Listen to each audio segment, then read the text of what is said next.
Hey everyone, welcome back to my video blog where I discuss things about Azure, data, and a little bit of personal development. So as technologists, we love scripting and automation over here to really help us make our day-to-day jobs of managing our environments, deploying new resources, and all that kind of stuff easier. So today I'm excited to talk about a newer service that is just now in preview called Azure Blueprints. But before I get started talking about blueprints, I think it would be important to back up and talk about the Azure Resource Manager, or ARM, and what ARM templates are.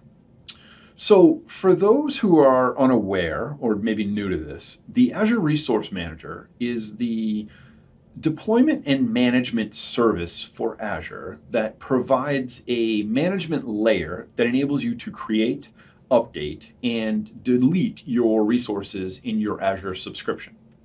Now, the idea behind ARM templates is to give us the ability to deploy our resources via a template file and accompanying parameter file so that we can deploy these to a new subscription or existing subscription, whatever you need, right?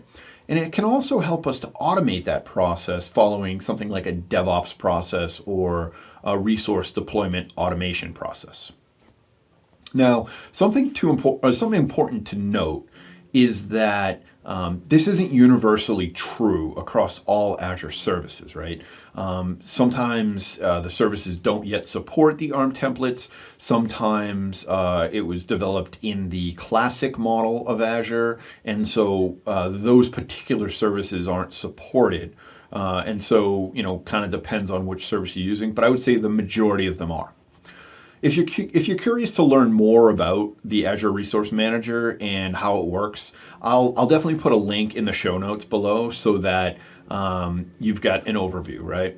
Now, I've gotten into that. So now let's talk about what blueprints are and how they differentiate from ARM templates.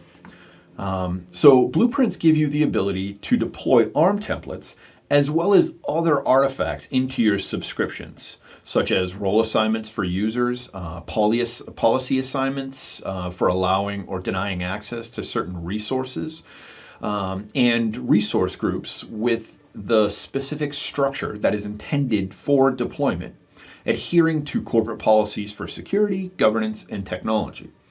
Also, because you can nest and link ARM templates inside of each other within blueprints, you can ensure the right resources are being deployed to the right location with the right structure and security in place, giving you significantly more control than if you were just to use ARM templates. Okay?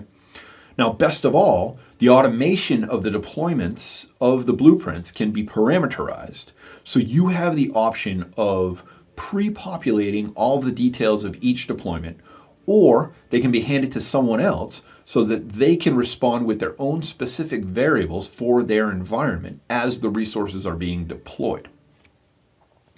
Okay, so now for an example of this, let's just say you want to deploy a web application with all of the required networking services, a firewall, a database, and an application service with the appropriate user permissions and access to each of the services and all of the components that are required in deploying an application into the Azure infrastructure. All of those components, which are known as artifacts, can be rolled into a single blueprint that can be distributed for future applications or for creating multiple environments so that our environments are configured consistently across all of Azure. Now, there are certain permissions required in order to develop, modify, delete, assign, and unassign blueprints through role-based access controls. So before you start distributing them, make sure the users who will be deploying the blueprints and the artifacts within the blueprints have the appropriate permissions as laid out in the link in the show notes as well. Think minimum contributor, start from there. Also, as always, when we're talking about services in preview, we need to make sure we use caution as support and service level agreements, or SLAs, are handled very differently with preview items. So make sure you understand what's entailed there. Now, I see this as a great way to really help teams with the deployments of environments, such as a development environment, a testing environment, and a production environment in separate subscription deployments, with the appropriate team members having the appropriate access to resources. And it also helps you to standardize those deployments. Now, hopefully you get a chance to check these out because they just blow away ARM templates and it's great, right? Anyway, I really appreciate the support I'm getting from subscribers to create new content. And if you're new, please subscribe to my channel, like this video, and follow me on Twitter for more great content. Thanks again for listening, and have a great day. Take care. Bye-bye.